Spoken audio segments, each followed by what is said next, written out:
Hi there, guys. I had a I had a question or a prompt from somebody on my YouTube channel to make a video about platonic love. So I thought I'd throw a few ideas out there about platonic love. I asked for some specifics about what what somebody wanted to know about. Didn't get back to me, so I'm just going to throw out a general idea or two about platonic love. Now, platonic love, if you don't know what it is, it's the type of love with no need for physical intimacy or no desire for physical intimacy, and in a way, the love that we feel towards family members, of which we don't need to have any physical intimacy or love or more sexually oriented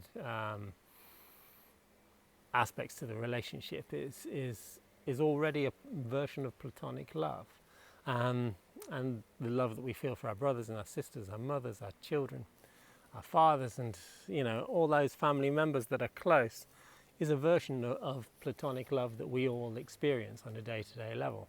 I'm imagining that the person who threw this idea out there is more interested in understanding how platonic love can be between one person and another person when you choose to have a friendship, for example. And friendships, I think, that have that deep sense of love, such a deep sense of love that they feel like family. They feel so close to us and so um, so such a beautiful intimacy that we feel with somebody without actually being physically intimate. I think these relationships are probably the most some of the most beautiful relationships we can ever experience. And this can be, a man with a man, a woman with a man. You can be heterosexual, bisexual. You can be have any sort of sexual orientation. This is not important as far as platonic love is concerned. Platonic love is something that you feel when we feel so close to somebody. Now, normally that closeness comes with aligned thinking. It normally comes with aligned, belief systems. So we usually will have similar backgrounds to people. It usually comes with a balanced emotional respect. And when I say a balanced emotional respect, we all have our emotional ups and downs. We all have our expressions, which are a little bit balanced in some situations and unbalanced in others. In order to get along with somebody and to feel love with somebody, we have to respect in that other person what we've learned to respect in ourselves. We have to there has to be a match to some degree where we feel as if our emotional bodies are not felt, we don't feel a threat, we feel safe with somebody. And that feeling of safety where you're not threatened by somebody's judgmental mind, when you're not threatened by somebody's emotional reactions. Maybe they have a tendency to be explosive, whether they're triggered by something or not triggered by something. When we feel safe to be ourselves inside of any relationship, this is the safest and the most beautiful arena where love can flourish. To be honest, if we're not really expressing ourselves honestly, deeply, vulnerably, because we're afraid of what somebody else might think, or because we're afraid of what somebody else, how they might take it, or that they can't deal with us because we are a little bit like this or a little bit like that. If we don't feel like we can be 100% open in a relationship, then the love is always tainted. The connection is tainted. There's a barrier, and there's a feeling of difference, and there's a feeling of separation, and there's a feeling of having to hold back, and there's a feeling of having to put a wall up. There's a feeling of having to put a boundary to your own self-expression because you're afraid of what that expression might result in the people around us. So whenever there is the boundary, and there is a lot of these boundaries with most people in our lives. It's rare that we find somebody that we don't have any boundaries with, and it's still a beautiful, intimate relationship. Not necessarily a physical one, but at least intimate as far as like sharing deep, heartfelt truths and deep levels of honesty. I know that if I'm speaking to my mother or my brothers or my children, there's going to be a filter there. I'm going to be mostly myself, but there's going to be parts of me that I'm holding back. And the people, and doesn't stop me from loving them, doesn't stop me from feeling really connected to them. I always will, but the connection will be severed a little bit if you can't be your whole self 100%. And it's rare that you find somebody that is not going to judge every single part of you. Why? Because we do. We judge ourselves. We judge ourselves so much. And so it's natural that even our closest friends are going to judge us a little bit too. But if that judgment is done with love and with acceptance at the same time, and because you can judge somebody, you can say, I don't like that part of you, but I still love you. And I still think you're a great person. That is a beautiful way to express yourself. And if you can feel like somebody accepts you no matter how many parts of you are not really 100% enjoyed or cherished or embraced or bigged up in any way, then this is also really beautiful. This gives us the example of what being a friend to ourselves looks like. And there might be aspects of ourselves that we don't always love.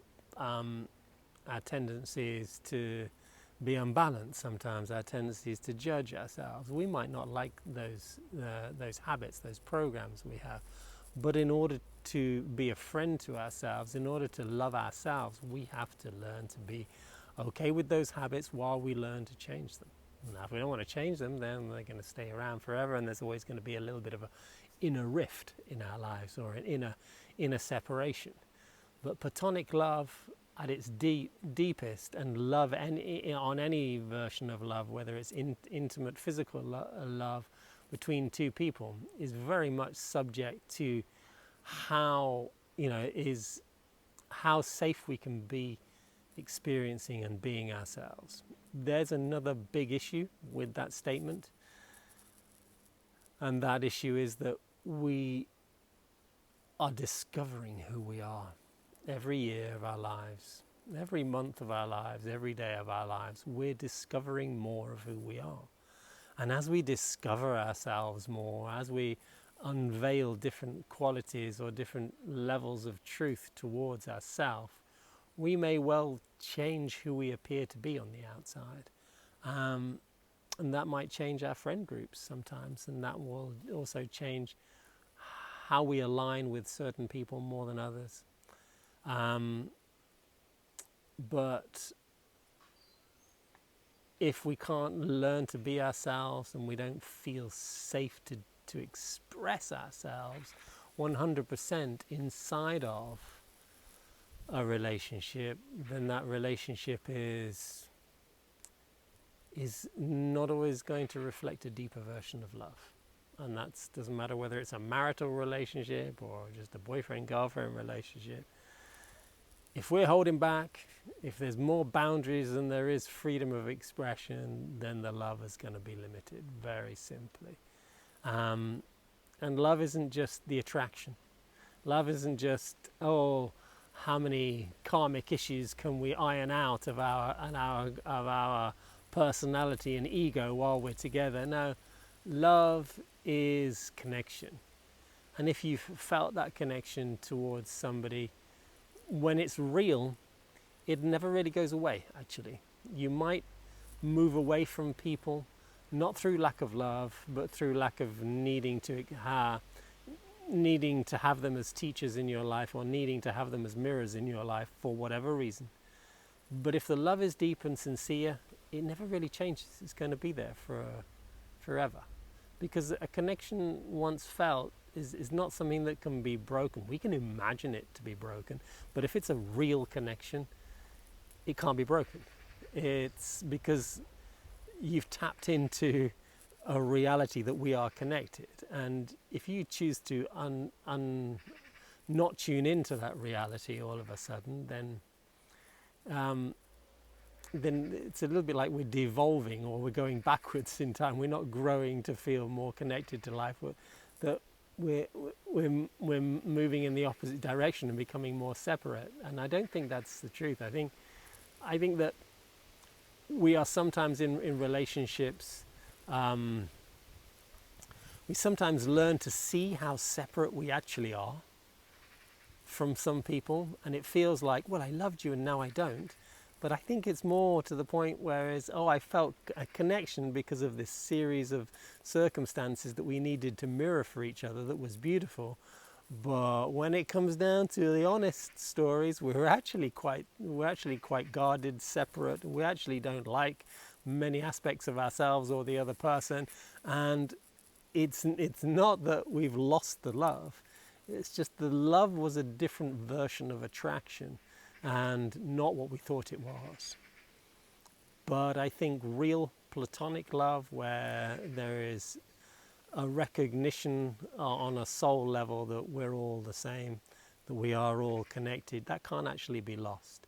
And the relationship might move to express itself in different ways through time, but the love will always be there. And I think that's really important with understanding just any type of loving relationship. And this can be within relationships that are intimate on a physical level, or relationships that are just friendships.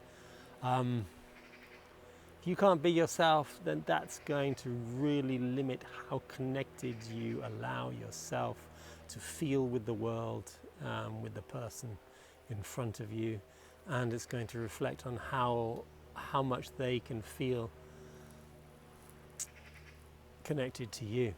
And it's a two-way street. Even if somebody expresses themselves and you accept them 100% for who they are, and they feel like they're fully accepted by you, they might love you, but you don't feel fully accepted by them. In a way, they can't feel your love if they can't love you either. You know, if they can't accept and embrace you the way you are, then it doesn't matter how much you accept and embrace them. Their love, their capacity for experiencing connection will be limited and will be handicapped in that way. And that openness to experience connection depends 100% on how much we know ourselves, how self-aware we can be. And that's why that's an ongoing process and an ongoing journey and ongoing lessons of life, is to become more and more self-aware, and in that process naturally loving ourselves more. Have a wonderful day. I'd love to hear what your comments are on love and the whole story. Everybody's got a personal point of view on love stories. So yeah, I'll throw that out there. And if anybody's got any more really interesting topics, specifically with some details, throw them in the comments below, and then I'll see about answering them as well, or maybe making a video on it if there's some that are interesting. Much love to all.